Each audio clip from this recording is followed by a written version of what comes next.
Restez connectés pour écouter cette prédication du pasteur Daniel Vindigny. Ce programme vous est proposé grâce au soutien des partenaires du ministère Salut pour le Monde et des abonnés de la chaîne YouTube du pasteur Daniel Vindigny. On t'avait informé que Dieu existe, mais tu n'y croyais pas. Mais par le Saint-Esprit, cette information s'est imposée à toi. La nuit, le jour, le matin quand tu te lèves, quand tu manges, quand tu croises les gens, quand tu entends les informations à la télé, tu dis oui, Dieu existe. Et ce n'est pas sa faute à lui, ce chaos. C'est notre faute à nous. Le Saint-Esprit te montrera que tu es un pécheur qui a besoin de la grâce et du sang rédempteur. La loi du péché, c'est que si tu n'en es pas délivré, tu vas mourir. Mon ami, si tu n'as pas Jésus dans ta vie, tu vas mourir dans tes péchés. Tu vas mourir dans tes rébellions. Et tu pourras toujours lever le poing contre Dieu en disant « Oh Dieu, pourquoi m'as-tu créé pour me perdre ?» Dieu te dira « Tu t'es perdu toi-même » à l'instant même où tu as entendu le message de l'Évangile et où tu l'as refusé. L'épître aux Romains est une épître extraordinaire, et particulièrement le chapitre 7 et 8 qui nous parle avec grande révélation de la loi et de comment le péché peut être vaincu. Ok. Notre préoccupation, c'est de faire sortir le péché de nos vies. Nous devons vivre en nouveauté de vie. Le véritable chrétien s'identifie par la capacité qui est en lui, non pas sa capacité. La capacité que Dieu met en lui pour vivre une vie différente de ceux qui sont des païens et qui ne suivent pas le Seigneur. Je voudrais que nous soyons très attentifs. Ce que je vais dire est tellement important. Vous et moi, nous avons besoin de laisser couler, laisser s'exprimer la réalité de la sainteté qui est en nous. Beaucoup d'entre vous, vous ne savez pas, vous êtes saints. Il y a une puissance de sainteté en vous. Il faut juste qu'elle puisse s'exprimer. Elle s'exprimera non pas parce que nous avons de la capacité, mais parce que le Saint-Esprit en nous nous donne la capacité. Mes efforts ne peuvent pas être la capacité de produire la réalité de la sainteté. Cette réalité de la sainteté s'exprime par le miracle de la puissance du Saint-Esprit en nous. Romains chapitre 7, verset 1. Ignorez-vous, frères, il y a trop d'ignorance. Est-ce que vous êtes encore des chrétiens qui ignoraient certains principes du royaume des cieux? Peut-être on ne vous a pas correctement enseigné. Et c'est pour ça que vous ignorez. Parce que vous avez consommé de la nourriture qui n'est pas solide. Vous avez consommé le lait spirituel trop longtemps. Et il faut en venir à la nourriture solide qui n'est rien d'autre que la révélation. La révélation qui s'opère dans notre esprit, nous comprenons des choses, et la révélation de choses mystérieuses qui débloquent notre mentalité. Notre mentalité est débloquée et peut connaître une ouverture quand nous recevons la révélation qui est une nourriture solide pour nous. À chaque fois que quelque chose devient révélation pour toi, c'est de la nourriture solide. La révélation te fait grandir. Peut-être pour d'autres, depuis longtemps, ce n'est plus révélation. Parce qu'ils l'ont entendu, ils l'ont assimilé, ils l'ont compris. Mais si pour toi, ça devient aujourd'hui une révélation, tu as consommé une nourriture solide. Ignorez-vous, frères, car je parle à des gens qui connaissent la loi. C'est surprenant que Paul dise ça, parce que Paul est en train de s'adresser à des Romains. Il s'adresse à des citoyens de Rome. Il ne s'adresse pas à des Hébreux, à des Juifs ou à des gens qui vivent en Israël. Il s'adresse à des chrétiens qui sont à Rome. Et c'est vrai qu'il s'adresse aussi à des Juifs qui sont à Rome. Donc, les Juifs qui sont à Rome et qui vont lire sa lettre comprennent que, oui, nous connaissons la loi. Mais les chrétiens qui lisent ça à Rome peuvent comprendre aussi qu'ils connaissent l'Ancien Testament. Tu ne peux pas avancer avec Dieu sans connaître l'Ancien Testament et sans connaître quelle a été la loi de Dieu, qui a été un pédagogue pour nous. La loi de Dieu qui a été le fondement qui révèle que nous sommes pécheurs. Il est très important pour un chrétien de lire l'Ancien Testament. Mais il faut qu'il comprenne ce que la loi signifie et comment la loi de Moïse peut être une bénédiction pour lui sans que cela soit une malédiction. Car la lettre de la loi tue et c'est l'esprit qui vivifie. Donc il faut devenir des chrétiens matures, capables de plonger ses regards dans la loi de Moïse et d'en tirer le bénéfice, qui n'est pas un bénéfice de condamnation. Donc, nous lisons ici, « Ignorez-vous, frères, car je parle à des gens qui connaissent la loi, que la loi exerce son pouvoir sur l'homme aussi longtemps qu'il vit. » Le grand problème qui nous empêche de grandir, c'est le sectarisme et l'esprit religieux. Chaque fois que nous avons des œillères religieuses et que nous marchons dans le légalisme, nous perdons la foi. Nous perdons la foi. Et Paul essaie d'exprimer la grande nécessité de comprendre le principe spirituel de la loi de l'esprit et de la loi de Moïse, afin de ne pas tomber dans le piège du légalisme et d'utiliser la loi de Moïse comme un tremplin de foi et non pas comme un asservissement. Comme un asservissement dans notre vie chrétienne. Car la loi de Moïse est un asservissement. Mais l'esprit nous rend libres. La loi exerce son pouvoir sur l'homme aussi longtemps qu'il vit, que vous le vouliez ou non. Les lois exercent un pouvoir sur nous. Il faut donc laisser se développer et laisser l'autorité de la loi la meilleure sur nous. Lorsque nous parlons de loi ici, nous comprenons qu'il y a les lois physiques, il y a les lois spirituelles. Et il y a les lois humaines. Les lois humaines qui sont ratifiées parce que la conscience de l'homme est poussée à organiser une société bien gérée sous le principe du fonctionnement de l'ordre divin. Les lois spirituelles et les lois physiques, nous allons en parler. Je voudrais juste ici ouvrir une parenthèse sur la loi des hommes. Ok. Il y a les lois spirituelles et les lois physiques.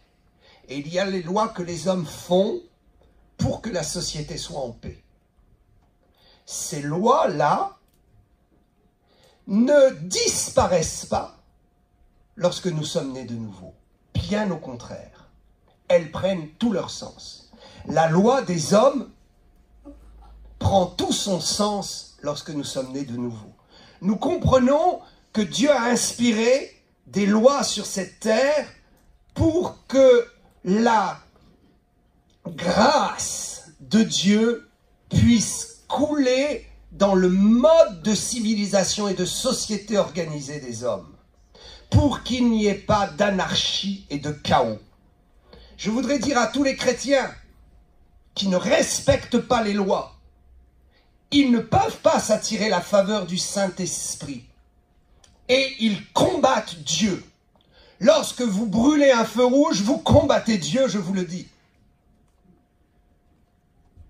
Lorsque vous roulez et vous êtes en infraction au code de la route, en mettant en danger la vie d'autrui, vous combattez Dieu.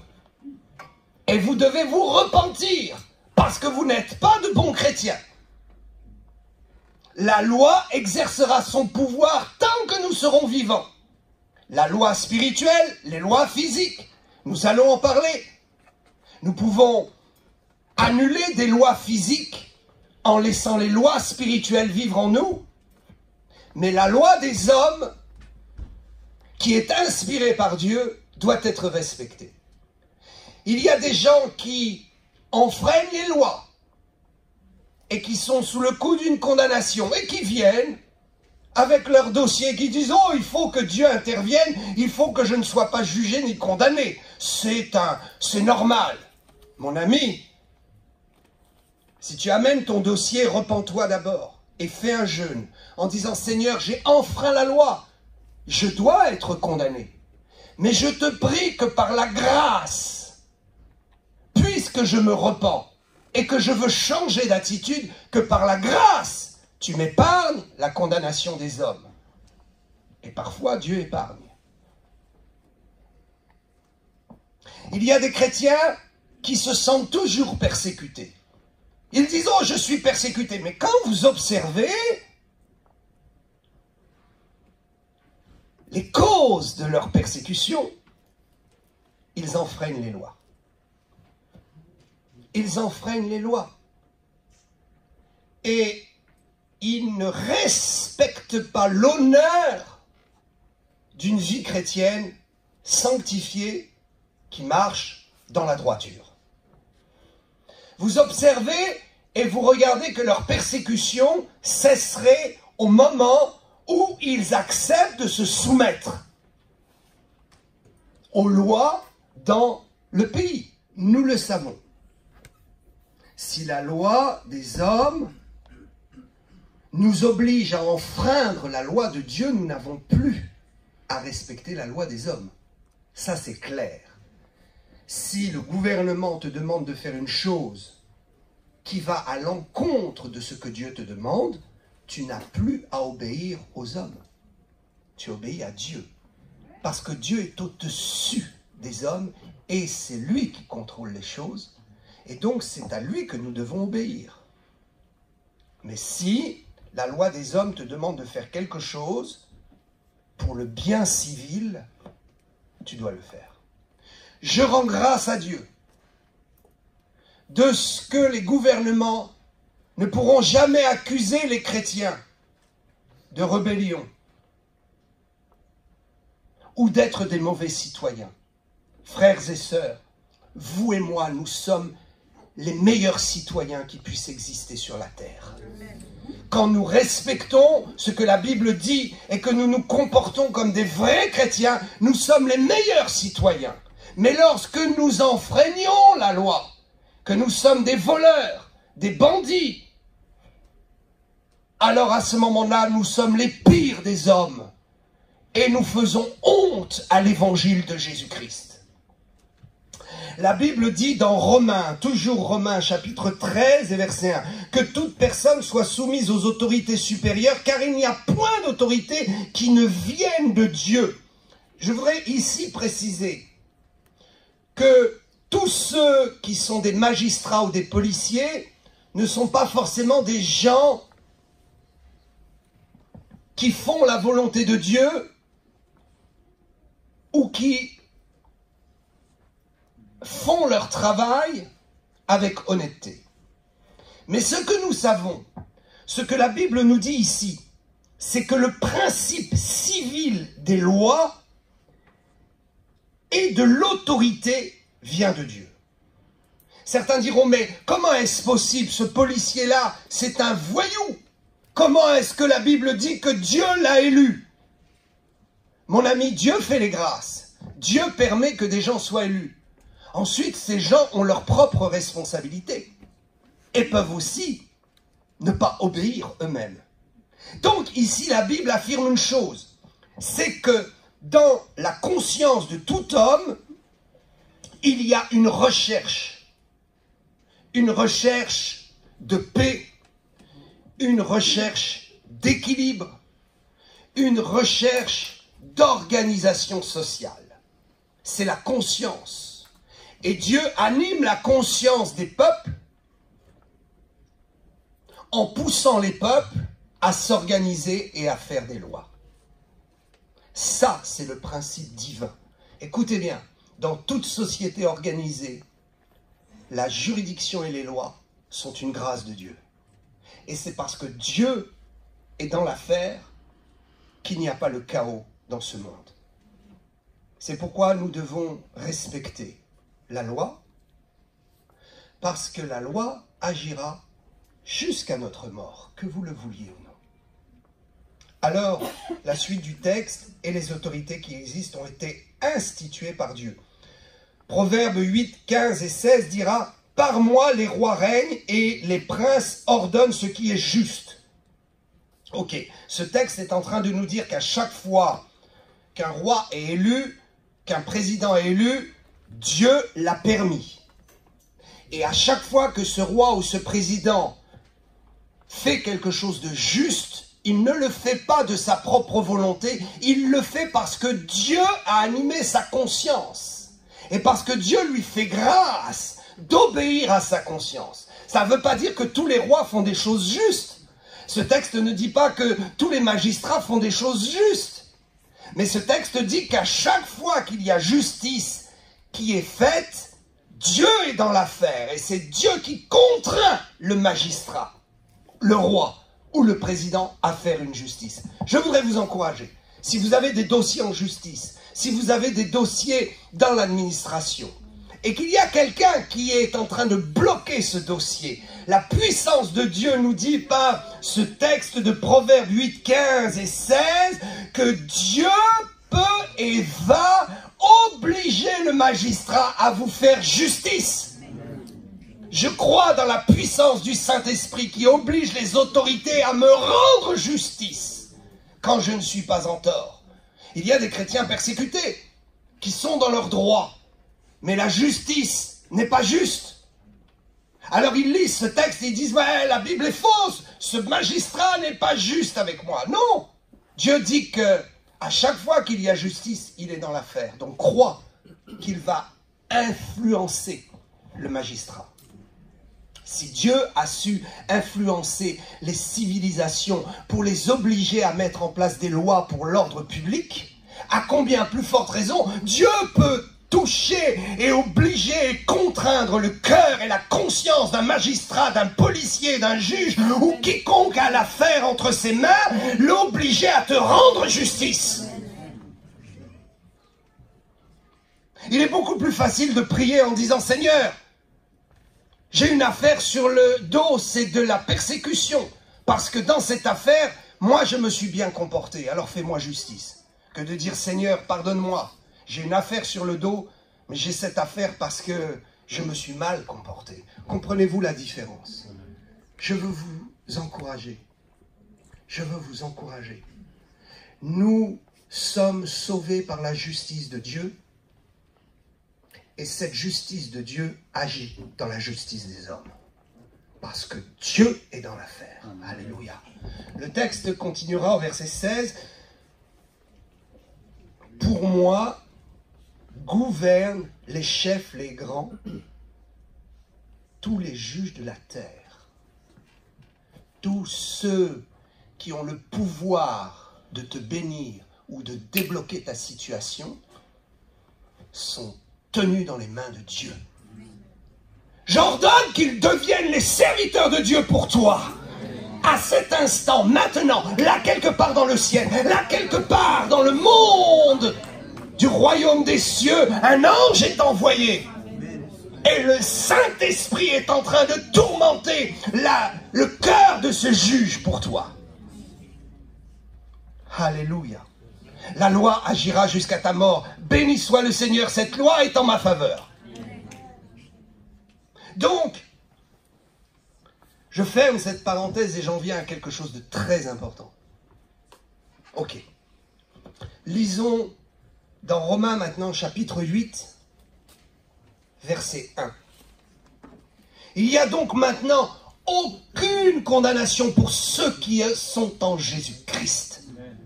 Qu'on ne vienne pas me dire, qu'on cesse de dire que le chrétien peut être sous le coup d'une condamnation.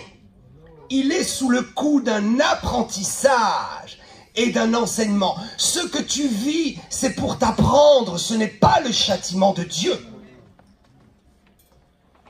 Ce que tu vis comme tempête et comme difficulté où il te semble que Dieu te résiste, ce n'est pas un châtiment. Ce n'est pas pour te faire perdre ta vie éternelle. C'est juste pour t'apprendre et te faire grandir. Il n'y a donc maintenant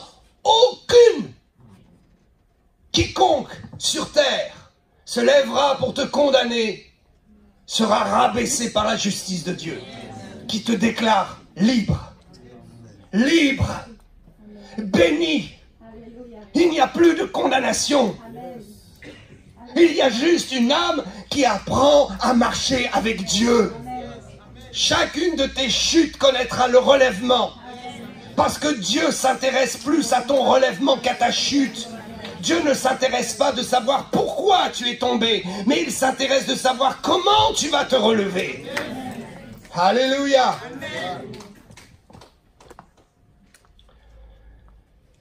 Voyez-vous le problème? Nous avons 3 lois qu'il faut bien retenir. Ces lois sont désignées au verset 2. En effet, la loi de l'esprit de vie en Jésus-Christ m'a affranchi de la loi du péché et de la mort. Car chose impossible à la loi, parce que la chair la rendait sans force. Dieu a condamné le péché dans la chair en envoyant à cause du péché son propre fils dans une chair semblable à celle du péché. Verset 3. Écoutez bien, ici, nous avons dans ce verset 2 et dans ce verset 3 les 3 lois fondamentales. La loi de l'esprit, la loi de Moïse, ou les lois que nous pouvons nous créer nous-mêmes dans notre vie spirituelle, et la loi du péché. Pas la loi de la mort. Hein? Il n'est pas question ici de la loi de la mort.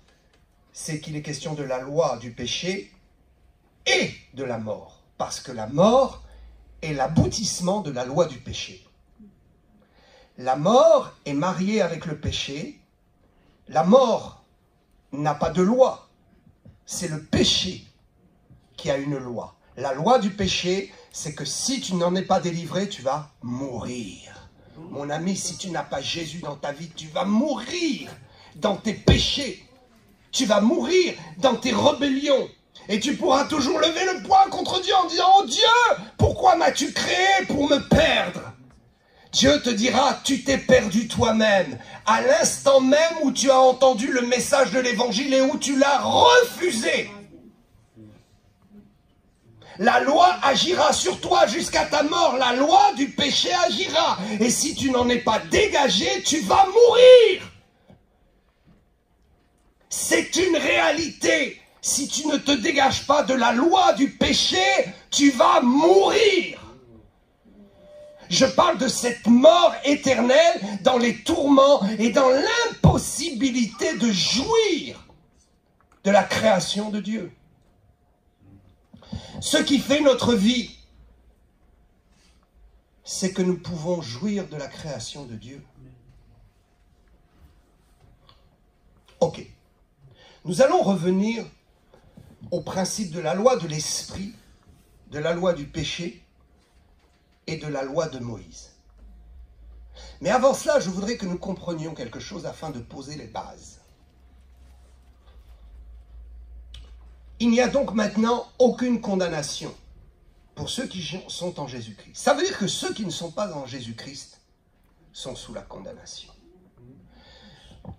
Si tu n'es pas né de nouveau, une condamnation et des charbons ardents sont au-dessus de ta tête. L'enfer t'attend. L'enfer te réclame. Mais si le sang de Jésus est passé sur ta vie, l'enfer ne peut plus te réclamer. Que se passe-t-il? Écoutez-moi bien. Face à la conscience de Dieu, ceux qui ne sont pas en Jésus-Christ sont condamnés. Alors Dieu fait quoi? Il envoie ses prédicateurs. Il envoie son esprit pour te faire connaître que tu es pécheur, pour te faire connaître que Dieu existe vraiment, un Dieu vivant, non pas un mythe, non pas une vapeur, non pas une puissance, non pas une énergie qui a créé la matière ou la vie, non, non, non, non, un être vivant. Je parle d'un être vivant. Dieu est le Père de toutes les âmes. C'est lui qui t'a conçu, créé. Il a conçu ton esprit avant que ton corps ne soit conçu. Et quand maman a été enceinte, Dieu a mis cet esprit conçu avant avant la fondation du monde dans ce corps. Il est celui qui t'a créé esprit et corps. Il existe. Et Dieu veut te faire savoir qu'il existe. Alors à un moment donné, son esprit est si fort dans ta conscience que tu capitules et tu dis oui, Dieu existe. Le problème, que vas-tu faire de cette information qui est devenue une révélation? On t'avait informé que Dieu existe, mais tu n'y croyais pas. Mais par le Saint-Esprit, cette information s'est imposée à toi. La nuit, le jour, le matin quand tu te lèves, quand tu manges, quand tu croises les gens, quand tu entends les informations à la télé, tu dis oui, Dieu existe. Et ce n'est pas sa faute à lui, ce chaos. C'est notre faute à nous. Le Saint-Esprit te montrera que tu es un pécheur qui a besoin de la grâce et du sang rédempteur. À ce moment-là, deux options possibles. Je vais vous dire une chose. À chaque fois que l'homme voit Dieu, quand je dis il le voit spirituellement, en esprit, il le voit par une conviction de cœur. Il ne le voit pas face à face. Mais il voit Dieu dans son cœur. Il sait que Dieu existe et que Dieu le regarde. Waouh! Écoutez bien. Il y a le regard de Dieu sur toi. Et je vais en parler. Il y a le regard des autres sur toi. Et il y a ton propre regard sur toi-même. Ce qui est très important, c'est le regard de Dieu sur toi. Le regard des autres sur toi change et peut changer. Ils t'ont persécuté, ils n'ont pas cru en toi. Ils t'ont vu comme le moindre des hommes. Ils t'ont vu comme la balayure du monde. Mais Dieu change les regards. Et ils verront qui tu es en Jésus-Christ. Ne t'inquiète pas comment les gens te voient. Cherche à plaire à Dieu et Dieu changera le regard des autres sur toi. Beaucoup de chrétiens se sentent persécutés. Oh, les gens ne m'aiment pas. Les gens me voient comme ci, comme cela. Mon ami, change ton image et les gens te verront différemment. Laisse l'image de Christ en toi se voir. Laisse la sagesse et l'humilité transpirer de tes pores. Laisse l'amour de Dieu transpirer de toi. Et tu vas voir que les gens vont te voir différemment. Le pasteur te verra différemment. N'oublie pas, le pasteur marche dans l'esprit. Si, du moins, il marche avec l'esprit de Dieu. Et il peut voir ta condition spirituelle. Et il y a le regard de toi-même sur toi-même. As-tu fait le bilan de ta vie? Est-ce que tu as fait le bilan des 10 dernières années? Toutes ces attaques, toutes ces querelles, et finalement, tu t'es braqué, et tu as dit c'est de la faute d'un tel, mais le plus perdant dans l'histoire, ça a été toi, car les autres ont avancé, toi as-tu avancé? Il y a des gens qui lèvent le poing contre l'église, contre le pasteur, contre Dieu, contre tout le monde, et ils disent c'est de leur faute, c'est de leur faute. Mais le plus perdant dans ce dialogue, c'est eux-mêmes. Ils devraient se regarder dans une glace et dire, ouais, je vais faire l'analyse de moi-même. La Bible dit, porte ta croix et suis Jésus. La Bible dit, souffre s'il faut souffrir pour mon nom. La Bible dit que de résister au péché, c'est quelque chose qui fait mal. Alors commence par cela, et tu verras que les choses vont changer. Parce qu'on peut toujours jeter la pierre aux autres, mais parfois on regarde les autres, ils ont avancé, et nous sommes toujours au même point. Fais le bilan de tes 5 et 10 dernières années. Qu'as-tu produit pour Dieu? Qu'as-tu fait pour Dieu? Comment est-ce que le Saint-Esprit s'est manifesté? Qu'as-tu acquis de plus dans les dons spirituels? Il est surprenant de voir que Paul dira aux Romains, dans son introduction, « Je désire vous voir. On parle de votre foi jusqu'au bout du monde. » Hey, Romains, on parle de la puissance de votre foi et de votre foi jusqu'aux extrémités du monde. Cependant, il dit, je désire vous voir pour vous communiquer des dons spirituels et pour vous affermir. Cela veut dire quoi?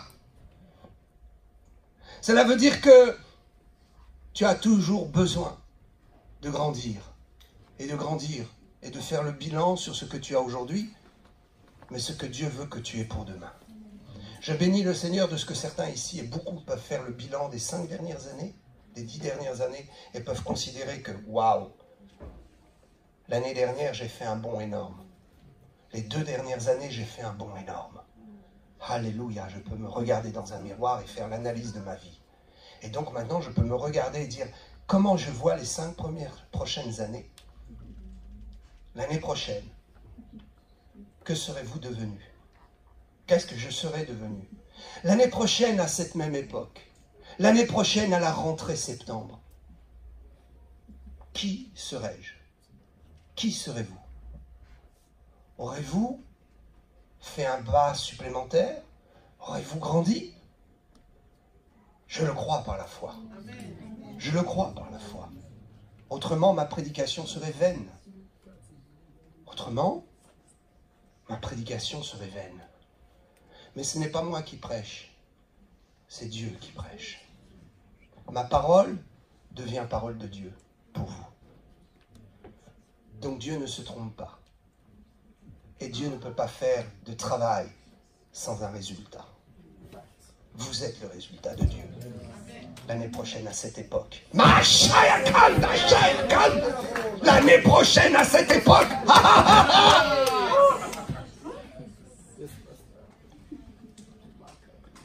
Donc, le problème est le suivant. Chaque fois qu'un homme prend conscience que Dieu le regarde, que Dieu existe, 2 possibilités. Il n'y en a pas 36. 2 possibilités. Ou la personne dit « je veux me dégager du regard de Dieu ». Je veux me dégager de cette conscience de Dieu.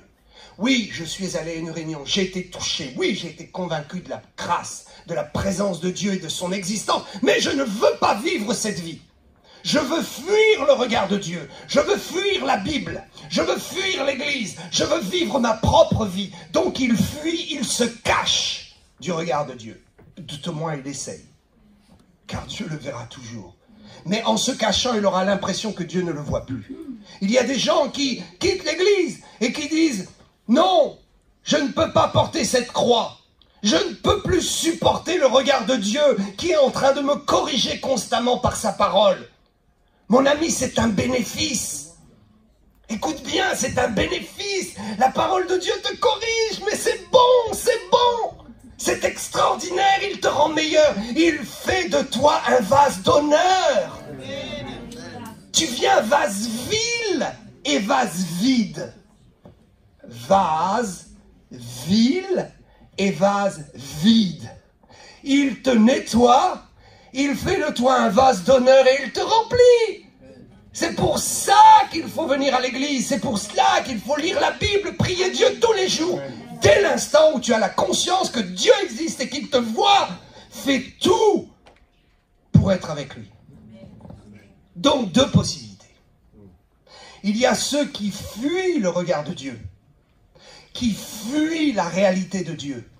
Et dans leur fuite, soit ils rempruntent le chemin des païens et deviennent pires encore. Car il n'y a pas pire que quelqu'un qui a pris la conscience de Dieu et qui fuit son regard. Il devient pire qu'un païen. Je vous le dis, le diable va se jeter sur lui et il va même faire des choses pires qu'il faisait avant. Avant d'avoir la conscience de Dieu, il était pécheur. Mais après la conscience de Dieu, ayant fui le regard de Dieu, ayant fui le Seigneur, le diable va l'entraîner dans des choses pires, abominables. Ça, c'est la première solution, c'est la fuite, c'est Adam. Regardez, Adam. Quand il a eu conscience de son péché, il fuit et il se cache au regard de Dieu. Il fuit et il dit non, je sais tu es là Dieu, tu m'as donné la vie, maintenant laisse-moi tranquille avec ma vie. Je suis pécheur, tu es saint, je ne supporterai pas que tu viennes me nettoyer, je veux vivre ma vie. Et il se cache. Et puis il y a la deuxième chose qui est aussi terrible. C'est celui qui va s'écraser sous le regard de Dieu et qui va disparaître pour perdre sa personnalité et qui ne va plus vouloir que Dieu lui-même. Et moi, je n'existe plus. La première situation, Dieu, tu existes, moi aussi j'existe, je vais faire ma vie. Deuxième situation, oh Dieu, tu existes, alors moi je n'existe plus. Je vais m'écraser sous ton regard. C'est l'attitude de la loi religieuse. C'est dire, Seigneur, alors, moi je ne suis plus qu'un robot, je perds ma personnalité et je me noie dans la religion. Au point même que la religion contrôle ma vie et que je deviens quelqu'un de sectaire, de dur, d'intransigeant. Regardez ce qui s'est fait avec Agar. Vous vous souvenez de cette histoire, n'est-ce pas? Abraham ne pouvait pas avoir d'enfant, Dieu lui fait la promesse tarde, alors il va vers sa servante Agar et naît Ismaël. Quand Agar va fuir, elle ne fuit pas Dieu. Elle ne fuit pas Dieu que lui a enseigné Abraham. Elle fuit la colère de Sarah. Elle se retrouve dans le désert et Dieu lui parle. Un ange vient la voir. Et à ce moment-là, elle s'écrase et elle perd toute personnalité et elle a peur. Donc, elle va désigner le lieu où elle se trouve, le lieu du puits où le vivant me voit. El Roi. Ata El Roi. Ce lieu est une clé codée qui nous montre que tous ceux qui croient en Dieu par esprit religieux ne sont pas dans la liberté. Il y a ceux qui fuient Dieu et qui se perdent, et il y a ceux qui disent « je ne le fuirai pas, mais je vais perdre toute ma personnalité, ma liberté, que Dieu n'a qu'à m'écraser. » Ce sont les religieux. D'ailleurs, on le voit bien, les religions des hommes, c'est cela. D'abord, il y a eu Ismaël, avec ce que ça a donné comme religion, où la femme n'existe plus, où la personne n'existe plus, où le serviteur n'existe pas. Il s'écrase complètement sous des lois religieuses, sous des obligations. Et il ne peut plus vivre la communion avec Dieu. Il s'écrase et il dit « Oh non, je ne veux même pas, tu me donnes ta communion, je n'en veux même pas. Je suis un pécheur, je dois faire des règles, je dois me repentir, je dois faire des œuvres pour te plaire. » La loi aussi est venue. Et la loi n'était que le pédagogue. La loi n'était pas l'aboutissement. La loi a été donnée pour que justement l'homme qui veut revenir avec Dieu puisse le faire, mais à travers la loi. La loi est terrible. La loi oblige à un comportement qui n'offre pas la possibilité de communion. On échappe au regard de Dieu qui nous condamne par le fait de se condamner soi-même, de se mettre des obligations et de croire que par les œuvres, Dieu va faire quelque chose. Mais c'est une erreur. Il y a derrière tout ça la loi de l'esprit. Parce que la loi de l'esprit nous rend libres. Et la loi de l'esprit nous permet de retrouver le regard de Dieu et de nous trouver sous le regard de Dieu en gardant notre responsabilité, notre personnalité, notre joie et notre élan de vie. Dieu vous a créé avec une personnalité, des désirs, des possibilités de choix. Dieu ne fait pas de vous des robots. Il n'y a plus de condamnation. Si vous avez voulu aller sous le regard de Dieu, faites-le non pas comme un religieux, mais faites-le comme quelqu'un libre dans la puissance du Saint-Esprit. C'est pourquoi il est écrit, en effet, la loi de l'Esprit de vie en Jésus-Christ m'a affranchi de la loi du péché et m'a affranchi de la loi religieuse. Alléluia. Oh, quelle chose merveilleuse. 2 Corinthiens 5,17 que nous connaissons. Si quelqu'un est en Christ, il est une nouvelle créature, une nouvelle création même. Dans le terme exact, c'est une nouvelle création. Je n'aurai pas le temps de le développer ici, mais Adam n'était pas la création finale. Waouh! Vous êtes la création finale. Vous êtes par la puissance du Saint-Esprit, par la régénération de votre cœur et par la puissance de pouvoir comprendre qu'il n'y a pas de condamnation et que Dieu est mon ami. Dieu est mon ami. Je peux tout lui dire, je peux me présenter devant lui. Je n'ai pas à être écrasé par son regard. Je n'ai pas à m'effacer sous son regard. Je dois vivre sous son regard. Alléluia. Il y a des hommes qui aiment leurs femmes tellement qu'ils les écrasent. Le regard d'un homme sur une femme, regardez bien. Il y a des femmes tellement asservies. Il y a celles qui ont marre du regard écrasant, autoritaire de l'homme. Alors ils fuient. Et il y a ces femmes qui n'ont pas le courage ou pas la possibilité de fuir et qui vont vivre toute leur vie sous un regard pesant, écrasant de l'homme. Ce n'est pas la volonté de Dieu. Il nous a créés libres. Regardez les enfants, 2 possibilités dans ce contexte moral, spirituel, physiologique, sentimental de l'homme. Des parents qui sont autoritaires avec leurs enfants. Les parents qui voient, les enfants qui voient les parents comme des gens autoritaires, durs. 2 possibilités, où il fuit la maison à 17 ans ou même parfois avant. Et il dit, je ne veux plus du regard des parents, du père. Je veux vivre ma vie, son regard est trop écrasant. Où il y a ceux qui s'écrasent sous le regard et qui perdent toute personnalité, tout espoir. Papa dit, tu es un cancre? Oui, je suis un cancre. Et ils vivent comme des cancres. Tu ne réussiras jamais ta vie. Oui, papa, je m'écrase sous ton regard et sous ce que tu dis. Oui, je ne vivrai jamais une vie heureuse. La loi dit que tu es pécheur et que tu dois être condamné et que tu dois faire des actes. Oui, Père, je vais faire ceci. Il faut que j'aille à l'église bien gentiment. Il faut que je perde mon sourire. Oh, il ne faut pas que je plaisante. Il ne faut pas que je vive.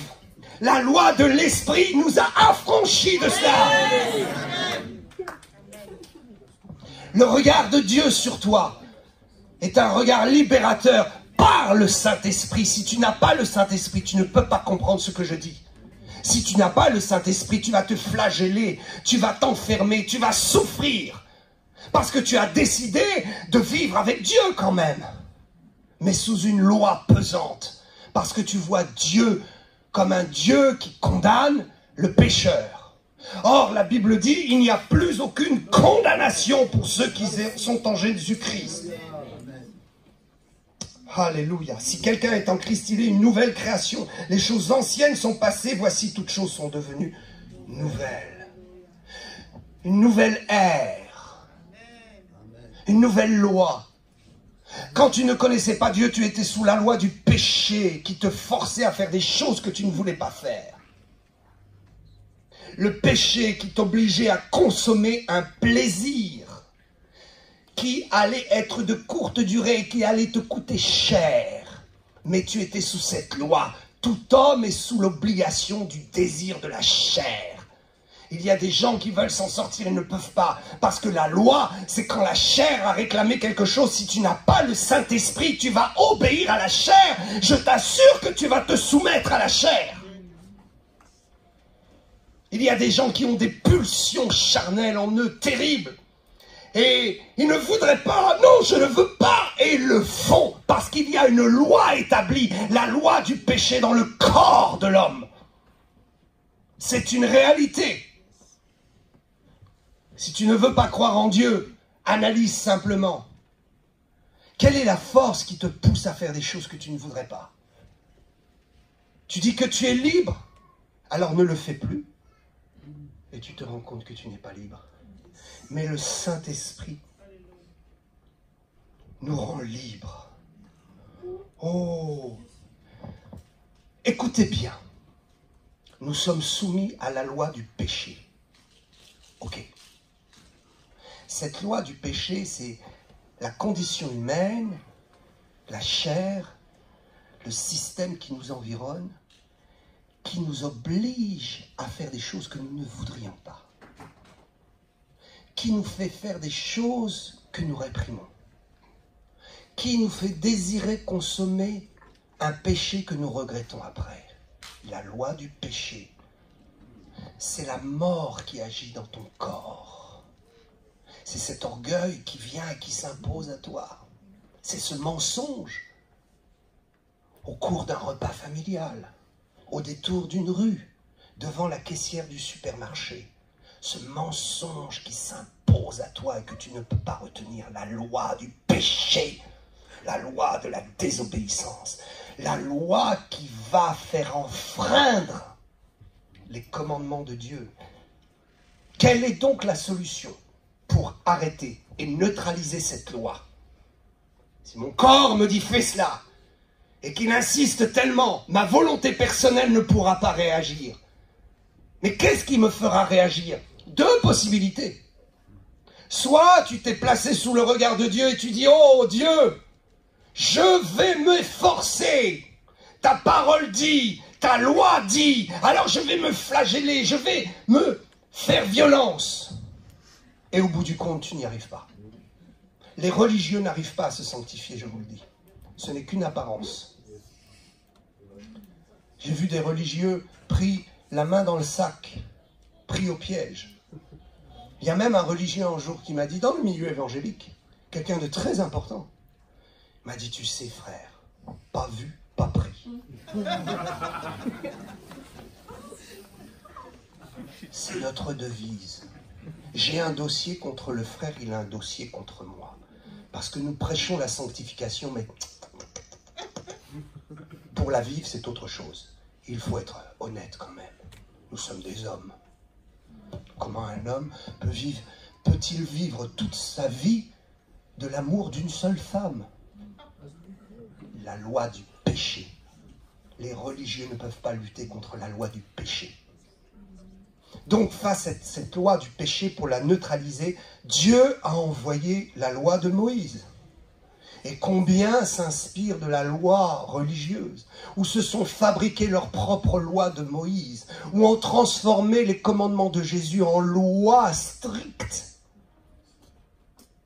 Donc Dieu avait envoyé la loi de Moïse, tire sa force, écoutez bien, pour combattre la loi du péché qui mène à la mort. La loi de Moïse où toute loi religieuse, ou toute religion qui impose une loi dans ta vie pour échapper, tire sa force de ta volonté. La loi de Moïse tire sa force de la volonté de l'homme. C'est par la volonté de l'homme que l'on arrive à obéir ou qu'on essaie d'obéir. Mais il n'est pas question d'assistance du ciel. On ne connaît pas Dieu. On ne connaît pas la puissance du Saint-Esprit ou de l'Esprit de Dieu. Donc on s'efforce par notre propre volonté à obéir à la loi. Tout religieux essaye d'obéir aux lois qu'il s'impose par sa force. Même s'il dit « je prie l'Esprit Saint », l'Esprit Saint n'existe pas dans sa vie. J'ai toujours été surpris de voir les prédicateurs parler tellement du Saint-Esprit, mais quand vous travaillez avec eux, vous vous rendez compte qu'ils n'aiment pas le Saint-Esprit et qu'ils font tout pour bloquer l'œuvre du Saint-Esprit. Le langage, c'est une chose. Voyez les gens dans les actes. La loi de Moïse tire sa volonté, sa puissance de la volonté de l'homme. C'est un combat. Je m'efforce et je combats et je combats. Mais la loi de l'esprit tire sa force de la croix.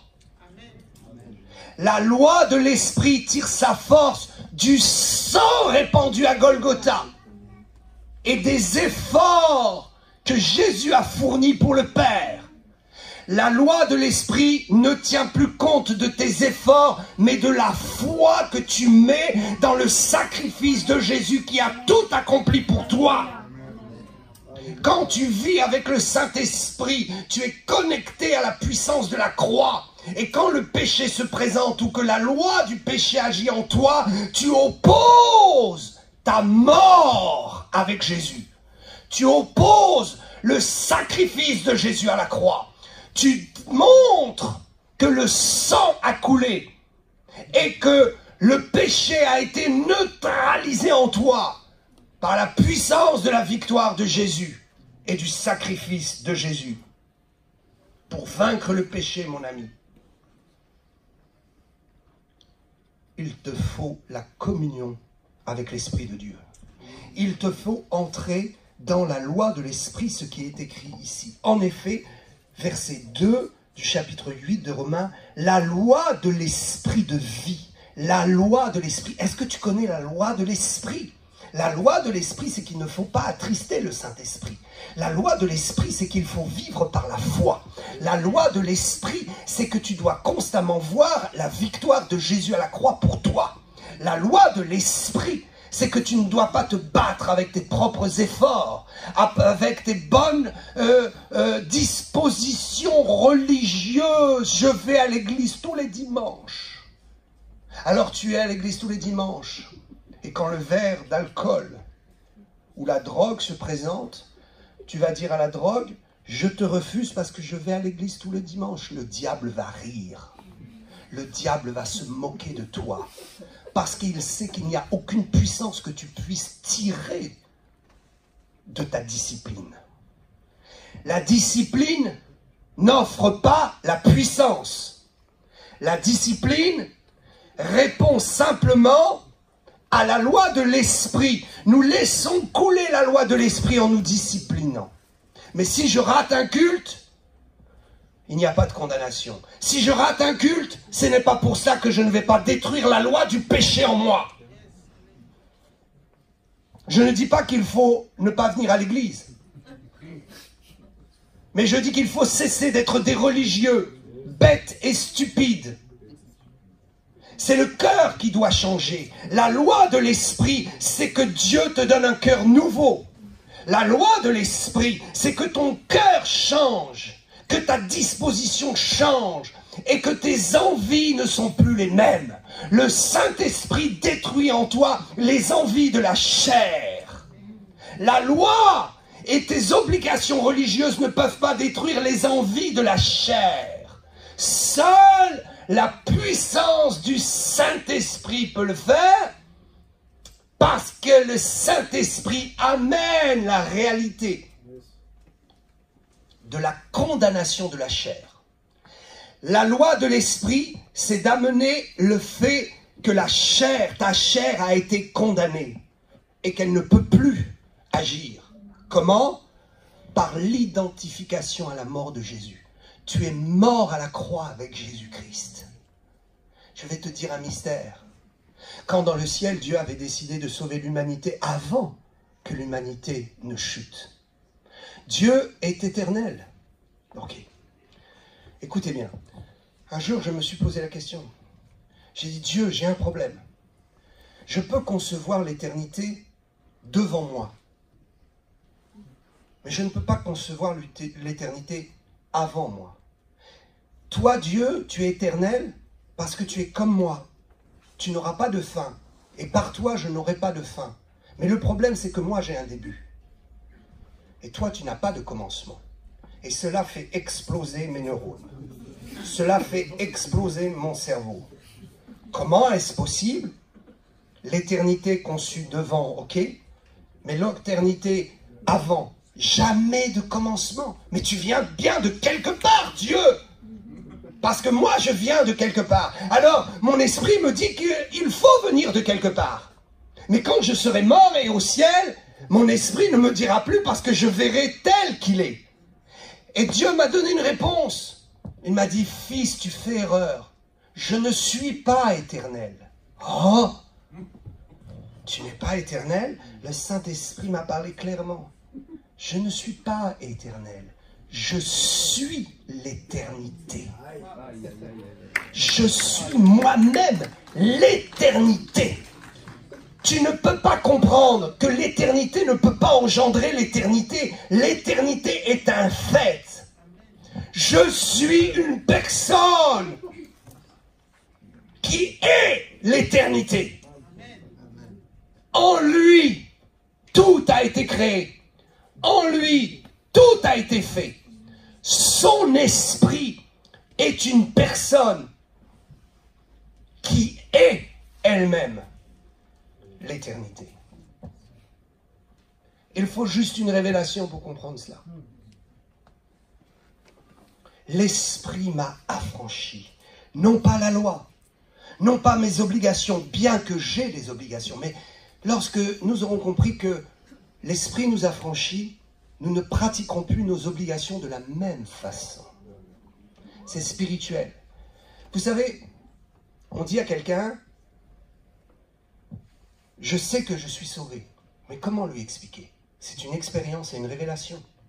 Comment tu peux expliquer à quelqu'un qu'avant tu te battais avec des principes religieux et le péché était toujours là?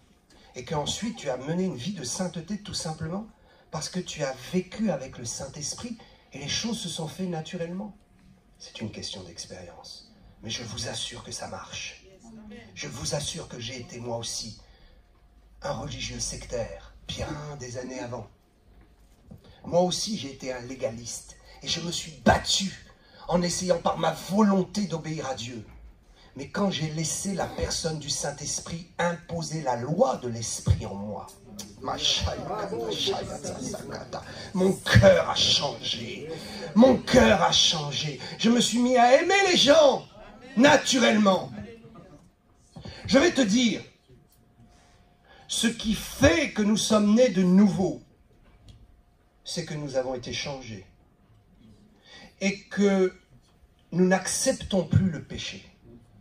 Nous ne pouvons plus l'accepter. Mais ce qui fait un homme de l'esprit ou une femme de l'esprit né de nouveau, c'est celui qui ne lutte plus par ses propres forces contre le péché, mais qui laisse la puissance de Dieu agir en lui. Alléluia. Je ne vais pas à l'église parce que j'ai le devoir d'y aller. J'y vais parce que j'ai envie d'y aller. Je le disais il n'y a pas longtemps, je disais, mais laissez-moi partir à l'église. J'ai envie, tu es fatigué. Oh, mon ami, si tu savais comme l'église me régénère. Si tu savais comme l'église me défatigue. Non, c'est vrai. Bon, il ne faut pas que je reçoive 50 personnes après.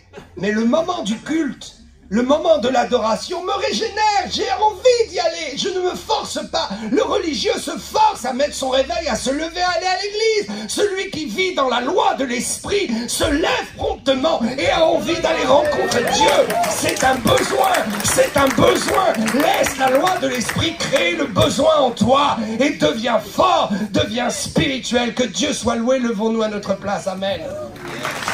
Oh, wonderful Lord. There is power in the name of Jesus.